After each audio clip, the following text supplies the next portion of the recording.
Hey folks. Hey guys, so we're going to be talking about the Yeoman today from the new Crossroads Kickstarter campaign, Season 3 of Evian. Today we're going to be talking about a class, the Yeoman. So let's just dive right in, Aaron, shall we? Yeah, absolutely. I'm pretty excited about this one. It's our first Archer um, class, which is really exciting. Absolutely. Yeah, we've wanted to make an archer for quite a while. We feel like it's a really important part of fantasy. As Evian is doing its best to encompass as many different like fantastical hero archetypes as it can. Archer is pivotal to filling out that roster. We're really excited that we finally have the opportunity, like a good aesthetic, a good theme to fit an Archer into, especially with like the Robin Hood vibes of Crossroads. So what does Yeoman do, and how do they support your specializations, Aaron? They have a couple of really fun sort of directions they're going with. With every class, we try to make a couple of um, opaque, clear, directions that you can take them. And one of the things we wanted to do from the very get-go is we wanted to make being a archer feel like being an archer. And that means we wanted range to matter a lot for them. Yeah, So let's go ahead and take a look at what we do to make that happen. Let's take a look at the first card, Aislyn. sure. So our first card today is Breathe. Yeah, let's take a look at that one. So, one of the things we're doing with Yeoman is they get benefits from being at range 3 or sometimes greater than range 3 from their opponents. Yeah. And in Evian, a -1/+3 is a very powerful effect, and these almost always come with a restriction or a downside. In this case, it's you can only play it if nobody's within 2 tiles of you. Yep. Which, Very. Oh, go ahead. Sorry. oh yeah. Like on turn one, this basically has no restriction, right? But if someone's getting up in your face, you draw this on turn four. Sometimes it can be pretty challenging to Mhm. actually get to a position where it makes sense to, or even is possible to be able to play breathe. Yeah, one of the things we designed into Yeoman is the necessity is for many cards there is a necessity to be at range 3, and that can actually show up sometimes as a restriction. For example, in our next card that we're going to pull up, Puncture. Want to go ahead and pull that up for us, Hazel? Yes. Excuse me. Um, Next card. In addition, yeah, Puncture. So let's take a look at that one. Yeah.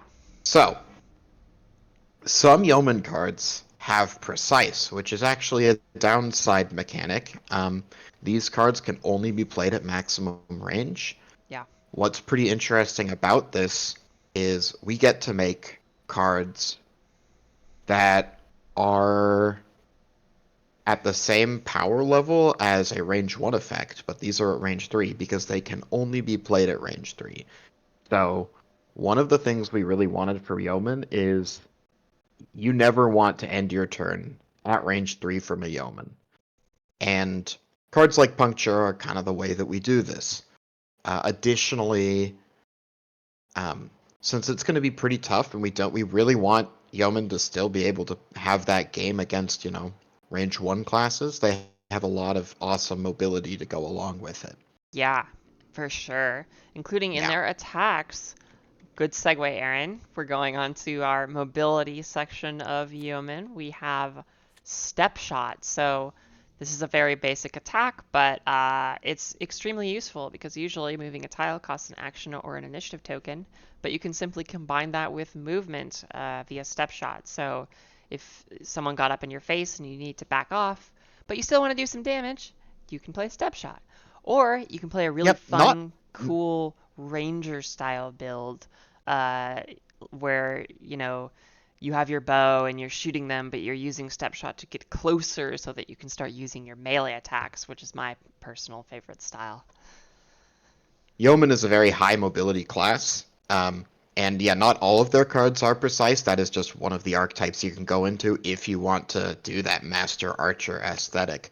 We've got what is the other one? Oh, on the subject of mobility, let's take a look at their card destruction card, Oh which yes. is quite quite a card.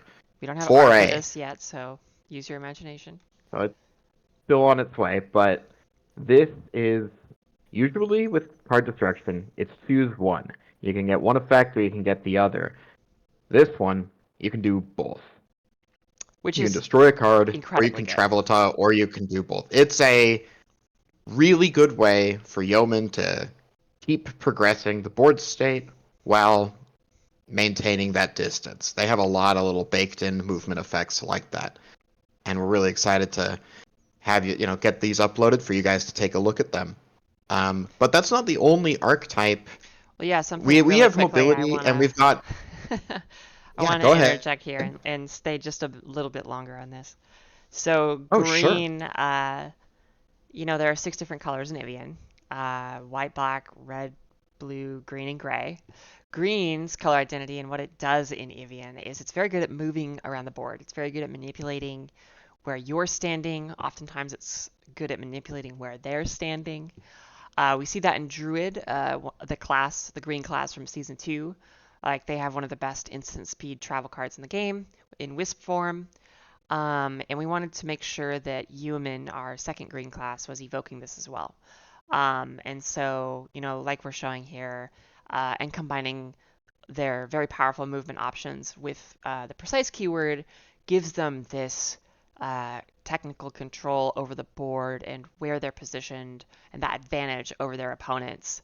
And that really Yeah, evokes and emphasizes and brings to life the green playstyle. absolutely. And yeah, this week you're gonna see a lot of pretty pushed, pretty solid movement cards coming out from Poacher and Fletcher as well. So stay tuned. It's pretty neat. Absolutely. Okay, sorry, please But continue. on top of yeah, no worries at all. Yeah, so there's a mobility aspect to Yeoman.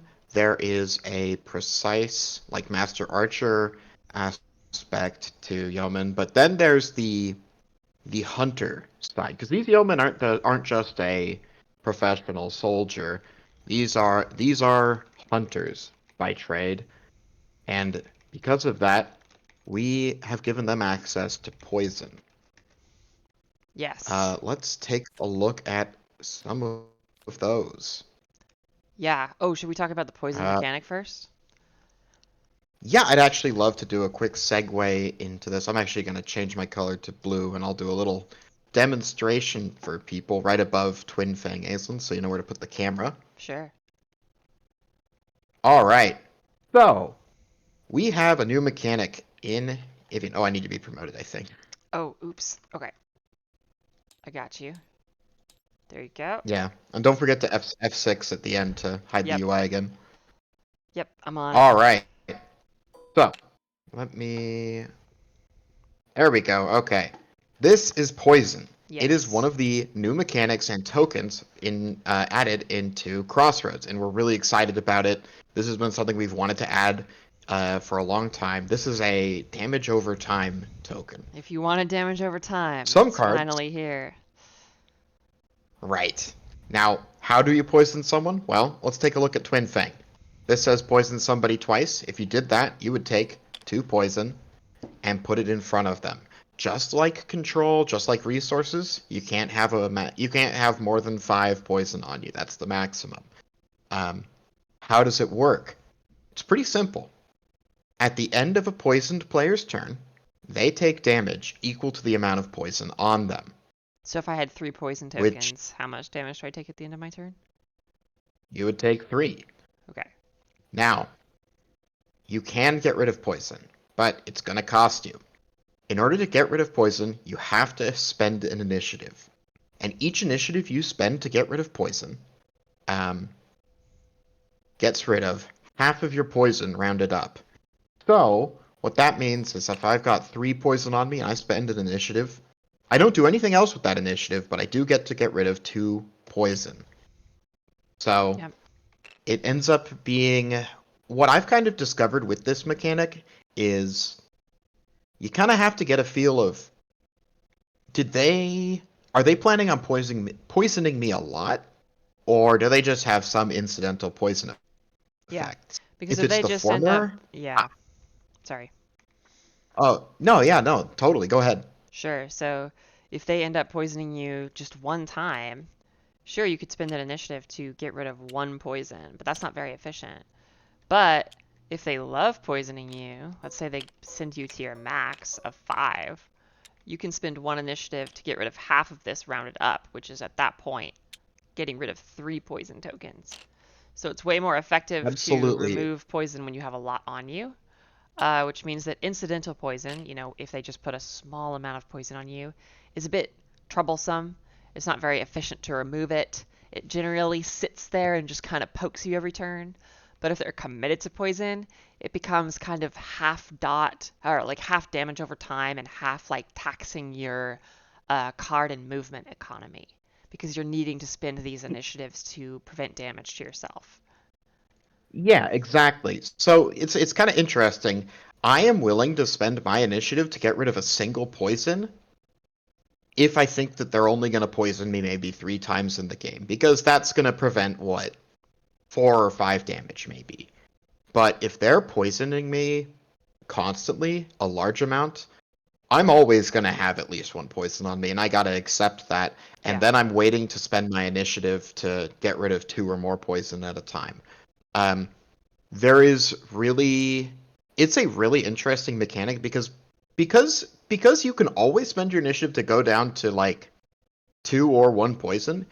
It's never doing that much damage to you each turn.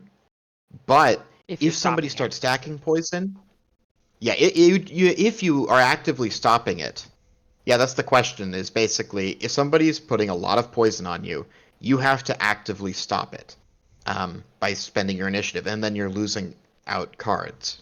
So it's a really neat and very satisfying mechanic while also being quite simple. And Yeoman is one of the 2 classes that is going to have access to it Hmm. with cards like Twin Fang. Yeah. I think Yeoman between the two is a little more focused on the incidental poison. There are some fun little poison build-arounds in Yeoman that you'll get to take a look at. But next week when we go into, Baron, I mean, surprise, surprise, they're a little poison focused, and we'll get to see what a full-on poison focused archetype does. Um, Yes. for here, though, they like it as just a utility way of getting damage onto people. Yep. So we have Twin Fang here. This is just a fairly simple poison card. It's kind of got a thing going on with twos, hence the twin. It costs 2 power, it disarms to them, and it poisons them twice. Poisons them twice. So yeah, cards aren't just limited to poisoning people in instances of 1 token. They can do any number of tokens. There are lots of cards in the set that are going to have lots of wacky, crazy poison applications or effects. This one's pretty basic. This is how you can get just a small amount Hmm. of poison on someone. Like for example, like we were talking about, if this is the only poison card you play in the entire game, that poison is going to be pernicious, right? Because it's going to take them 2 initiatives to get rid of that 2 poison, but potentially that poison is going to do a lot of damage to them over the course of the game. But yeah, Yeah, I don't know what your rule of thumb is, Aislyn, but generally, I never want to spend an initiative to get rid of just 1 poison, no, I agree completely. and it sometimes it's the right move though, and that's where the really fun thinkiness comes of it. Yep, that's where the good are separated from the great, right? You got to make those Yeah, weird decisions unfortunately, sometimes. I'm in the good category. Okay, So what other sort of poison effects are we showing off today? we have one. Oops, we have one more we're going to show off in this stream from Yeoman, Hmm. which is Nettle. So this is an instant card. It's an interesting one. So it slows to someone. That is the only kind of control it can apply at instant speed, which isn't like incredibly universally useful, but it does end up blocking a lot of stuff. Um, However, if it's also your turn when you played Nettle, you poison them. So Nettle is actually a very good offensive instant card because if Mm-hmm. they try to stop a card you're playing, their card is going to be affected by slow because cards that are instant are always affected by slow. Um, Yes. so you can nettle them in response, and then because it was your turn, you additionally get to poison them. So this can come On out really top of that, clutch. I think that Nettle is one of the best poster childs for the concept of, for instance, you don't always have to play them in response. You can play this card normally, and wouldn't you know it, a class that really likes being at exactly range 3 from people loves an effect that just says you are now slowed. Um, Yes, Playing slow effects on your turn is a very powerful effect for a range 3 class. Nettle is excellent. You can kind of compare it to Stop in Wizard, which is another excellent card for that exact same reason. Um, it's actually kind of fun how different control types contextually mean something different. I don't know, in different ranges, if that makes sense. for sure. And as little sidetrack here, as 1K pointed out, yes, the flavor text may or may not be a reference to a company's game that recently released a game called Starfield. This reference may Oh, be it's to a a different game, but Skyrim you reference, know. isn't it? Yeah. Yeah, you're welcome for that Oh one, man, you Aislyn. I butchered snuck. the poor thing with apostrophes, though. I love it. Well, you know, they're You from. you can't help yourself. I love it. They've got So, they've got an accent. They're from the Crossroads. That's the way it goes. Yes, I know, Goody. It's very subtle. Even my hint was very yeah. subtle. Thank you. Um. So that's kind of poison for Yeoman. Yeah. There's a lot more there, but Oh, there they are way more also poison cards. are There's lots of really cool stuff you can do with poison. absolutely. Yeah. Yeah, they share poison with Brigand, Hmm. and they share with Peasant. They share luck. Yes. Yeomen are also supposed to be of the forces of good, and they get access to a little bit of luck. Yes. And some really, really cool utility cards. Let's take a look at one of them. Hold on. Are you implying that you're only allowed to be lucky if you're good? Yeah. Well, I don't feel like that checks out with the way we've designed this set. I feel like we're gonna have to go back to the drawing board if I didn't get that memo. No, it means that if you run Toothy Grin, you are a good guy. Oh, okay, yeah. Sure. Okay, Yeah. everyone remember that when we reveal Brigand. Now we have to reveal Toothy Grin. Yeah, Yeah, I'm sure people will see that face and think that they're a good person. I'm sure. Okay. absolutely. All right. So utility cards. Yes. So Yeoman has access to some incredible utility cards. That's also something that Druid, our first green class, had and has kind of evolved into being part of green's color identity. They're really good at cycling through their cards. They're really good at finding the cards they want. You know, Druid had Seek, which was really good card quality. Yeoman has some cards that kind of help on that axis as well. The first of which is Restring. Yeah, absolutely. This card is incredible. If you flip the clover on this, it's a zero cost, look at the top, surveil 3 draw card if you want to pardon my magic nomenclature. How Oh, dare 1 second, I'm you? gonna sneeze. Yeah, so Restring, it's just super solid. It's a great way to cycle through your deck, a great way to kind of make your deck feel smaller, find the cards you need for your current situation, and if you care about luck at all in your deck, Restring is also just a great incidental luck generator. Yeah, this is really good for decks that like to play specific cards, Yeah. which is all of them. It's a great card. Or if you're It playing Verdant I Burst. don't actually If I'm being honest, oh, true. If you're playing Verdant Burst. If I'm Yeah. being honest, I don't always run this card though because sometimes I just need the slot for something, and I just want to have raw damage potential in the deck. Sure, that's But fair. I If didn't I run it much at first when I was playing Yeoman, but I started using it a lot. It's pretty solid, Yeah, I can believe that. I mean, it's huge selection. for sure. Um, Now, this isn't yeah, the so star what of the else do we utility have? show. Yeah, this isn't the star of the Well, utility you know what I'd show. say? It may be it may not be the star, but it is the leading act because it plays really well into the next card we're revealing. Yeah, it does. So this card is wonderful, absolutely wonderful. This is Retriever Hawk. So not only do you get a good boy hawk buddy who's gonna gather your lost items for you, but he's gonna do it incredibly well. So this card is a Yeah. -1/-1 heroic, which is very relevant. You return a card from your discard to your hand and gain a luck. It is so good. It doesn't even seem like that Yeah. amazing on paper, I guess, but like, wow, it's really Yeah, strong. I I want to tell a story of Retriever Hawk. We Yeah. looked at this deck originally back in the day. We were like, we want this to be good, but -1/-1 return a card, that doesn't sound very good. We wanted it to get more than one back because you're spending an action and a power for it. So we were like, it can return a card. It can return any number of cards with different ranges from your discard to your hand.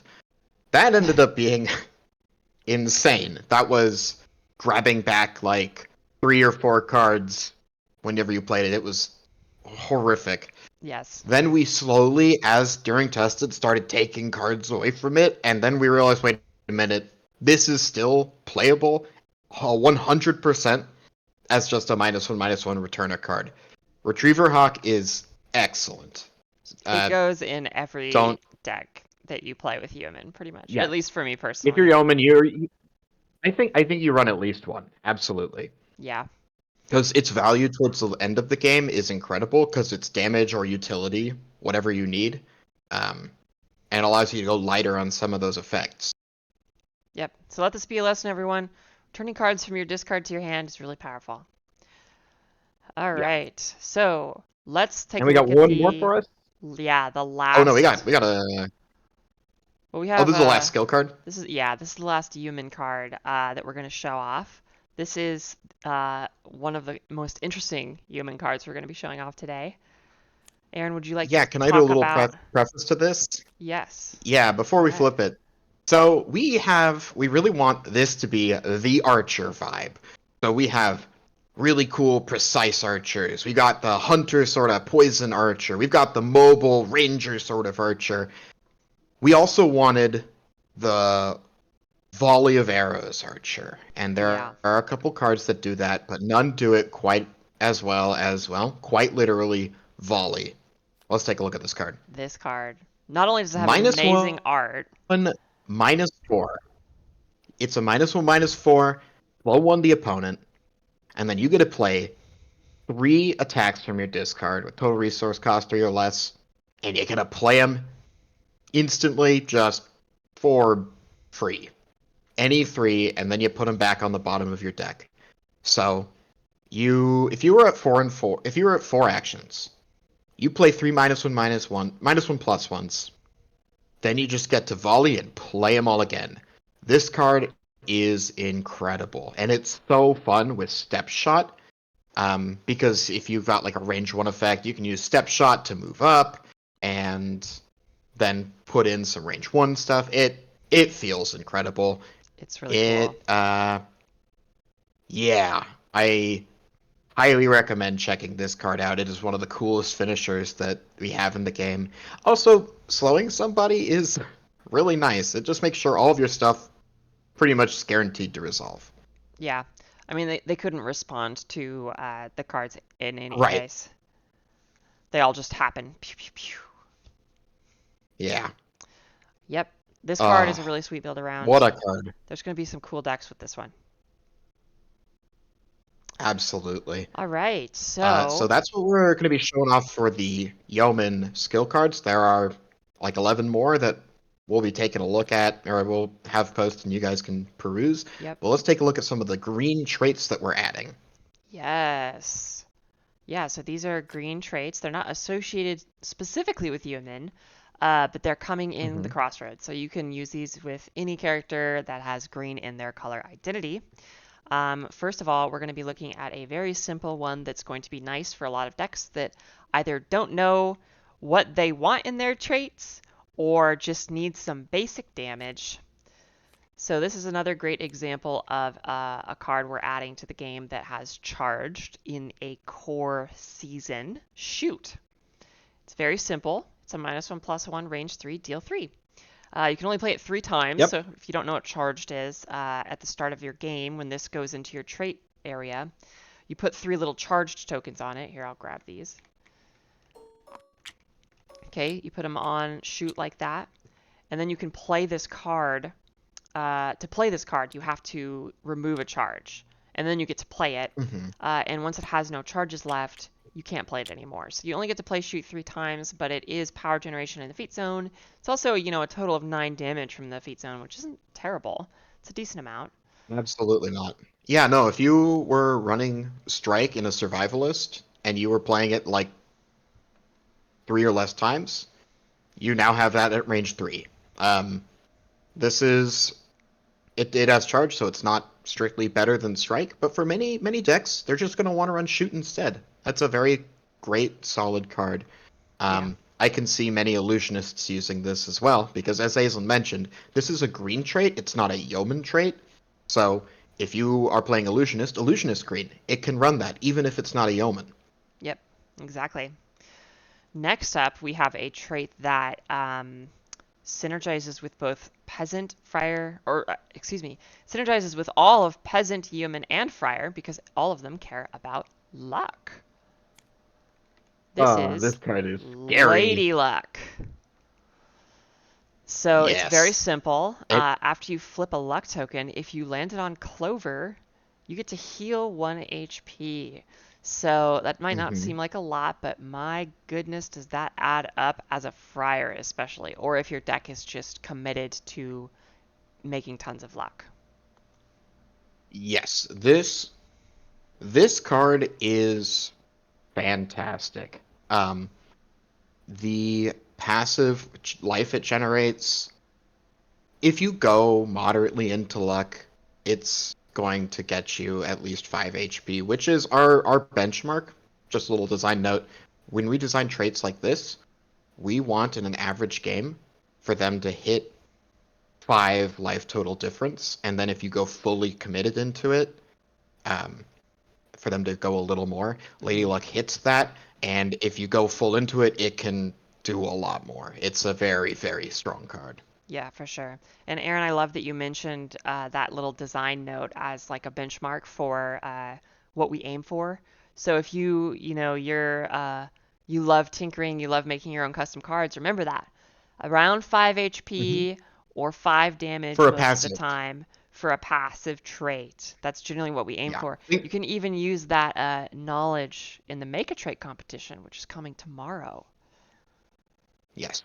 Um, the more work you get into put into it, the better you end up. Um, it's actually six. Six-ish is for passive for healing, 5 for damage. That's why Spell Wake is a guaranteed 5 damage, and Endurance is a guaranteed 6 more HP. Yeah, for sure. Yeah. So let's Well, talk we've got about another. The next one. yeah, our last card we're going to be showing on stream today. Oh, I adore this card. This is the double green pip trait. So you need 2 green archetypes to play this card. It's more restrictive, but that means it gets to be Hmm. a bit crazier. So this is Tourney Goer. The vibe of this card is that your character is a master archer who goes to various tournaments across the realm and wins Hmm. them naturally because you're the best. So what do you get to do with Tourney Yes. Goer, Aaron? Well, so this is harkening back to one of our most popular traits in season one, Spellbook. This takes cards from Yeoman and sets them aside underneath this. So even if you're not Yeoman, you can run Tourneygoer and have access to 3 specific Yeoman cards. And a Tourneygoer, they know their deal, they know their order. They breathe, they aim, and then they hit the bullseye. In this case, you can, instead of using your initiative to draw from your deck, you can spend your initiative to draw these cards. And let's take a look at them. First, we've seen Breathe before. Let's take a look at that. Yep. Breathe, I'll tell you, being able to. This is almost worth the price of admission right then and there. Being able to spend your initiative to draw a -1/+3 turn one, wow, incredible. Really, really Um, good. and it smooths out the opening turn so much. But let's take a look at what else they've got. Because they can Yes. also aim. That's the What? We next get to card, look at right? 2 more cards? Oh my gosh. You guys are lucky today. Oh, that's the wrong one. That's the wrong one. Uh-oh. Aim. Aim. This is the second card that Yeah. you. So you have to play them in order. hmm So this is the second card you get to take from Tourney Goer. So this is a +1 -2. So this is another instance of a card generating an action. This is now the third one to be printed after, well, kind of Bless and uh, No Mercy. Oh yeah. This one costs 2 power to play and gives you an action, and it gives you a luck. It's a wonderful little filter effect. Um, It's very good. and I will say, it's very good. It is actually in a really nice place power wise. We were somewhat concerned about it. It's pretty great. Oh yeah. It's yeah, I agree. It hasn't come off as like too much. But there are certain turns and situations and contexts where this card is truly wonderful.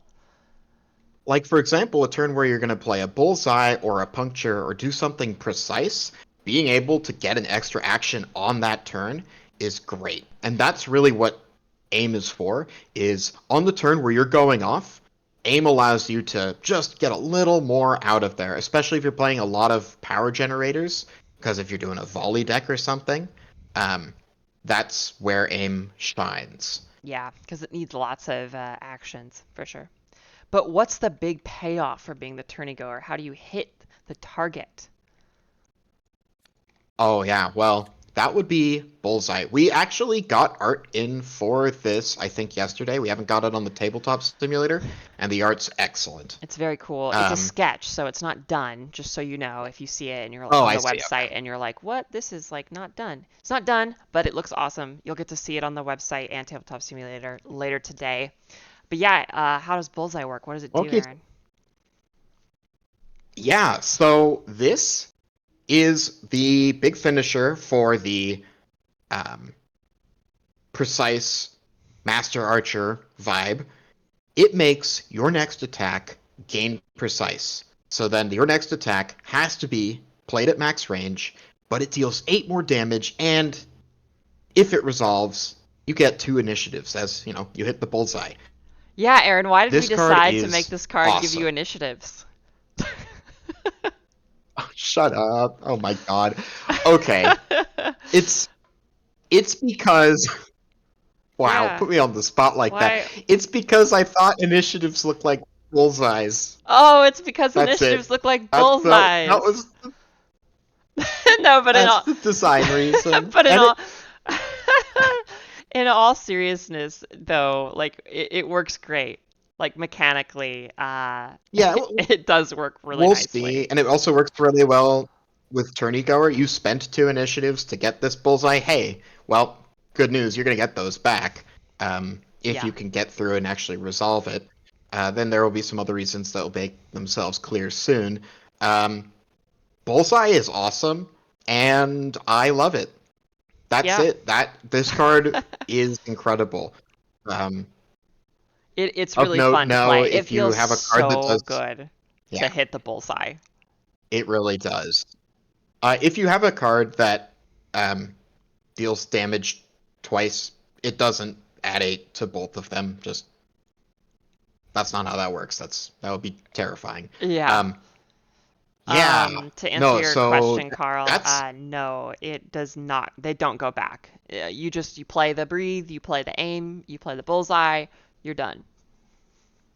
yep. And then they are in your discard. You could actually grab them back with if you had like a retriever hawk or something. You could Yeah, they go to your play discard them so you can again. interact They with are them. regular cards. Yeah, yeah, for sure. Yeah.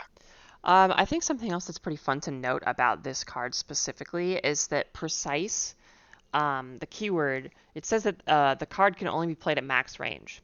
So on any cards that we Hmm. actually put precise on, like for example puncture, you know, that precise keyword, puncture's range 3, right? That's generally not going to change, and it's almost certainly not going to become range 1 in most situations. So it doesn't really matter. But with bullseye, you can play a ranged 1 like melee attack with bullseye, and it will always have precise because you're always going to play it at range 1. So it's effectively not a downside on range 1 cards, which is very interesting.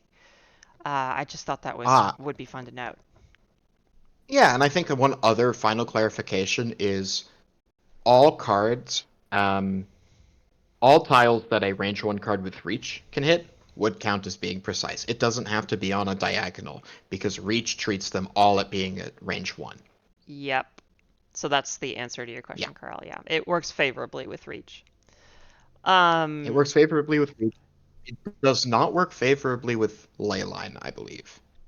But I'd have to look at the exact reminder card that we have. It could be that it's at or more their print. No, actually, I think it is printed range. yeah, yeah. I'll take a look. I don't know. Okay, well, that is our good friend the human. That's all we're Yep. going to be doing for today because human's a class. Uh, Tomorrow we're going to be revealing the Fletcher story. And then the day after Hmm. that, we're going to show the Fletcher cards, and we're going to play a Fletcher game with a deck that uses Yeoman and Fletcher. So just to recap, Hmm. Yeoman is a wonderful range 3 class to take if you want to keep your enemies basically as far from you as possible. They have access to poison, so they can wear their opponents down. They have luck, which makes them just generally more tanky and have a better resource economy. They're really good at manipulating their discard, at manipulating their deck. Um, and my goodness, they are hard to catch if they don't want to be. They're very, very fun to play. I highly recommend checking them out. They're one of my personal favorites. And I think a lot of people on test really like them too. I think we all grew to love Yeoman quite a bit. Absolutely. It's a very, very fun, very thematic um, class. For sure. Do you have any last Yeah. things you want to say I before we close out, Aaron? mm, want to give a slight prop to you, Aislyn. One of the things we have is like a little artistic motif with the yeoman with the green class is apples. We kind of show Yes. those off in a couple arts here and there. Just a little homage to William Tell, the famous story of shooting an apple on a boy's head with an arrow. But the very cute motif that Aislinn has done as the art director has made every apple in these cards is a Granny Smith because they're green. And that's a fun little detail that Aislinn thought of just to make it so it all felt thematic and cohesive. So I guess Calbria's got a lot of Granny Smith apples. Yep, they're all over the place in the Crossroads. Great. Hmm. One last thing I wanted to add before we sign off is that we are very close to hitting our second stretch goal. So if there are any other add-ons that you might want to pick up, or people you know who haven't backed yet, give them a nudge. Or friends you want to get the game for, an easy Kingswood Traveler to a friend, who knows? Yeah, yeah, for sure. Seriously, yeah, just if you can, also like let people know. Like I see posts on Reddit about like, hey, what sort of LCG could I play that's a 1v1 game? And just spread the word if you can. It helps us a lot, and we're really proud of this game, and we'd just love more people to see it. Absolutely. And thank you guys so much for being a part of the community and for supporting us. Absolutely. It means so We've been much to having a us. blast on the Discord during these last 2 weeks. Oh, it's been wonderful. It's been wonderful. Yeah. Thanks, Carl. All right, guys. Thank you so much for watching. We're going to be back Thursday with the Fletcher reveal, which is Yep. going to be so fun. Can't wait. All right, guys. Have a All good right. rest of your Talk to day. y'all later. Yep. Bye.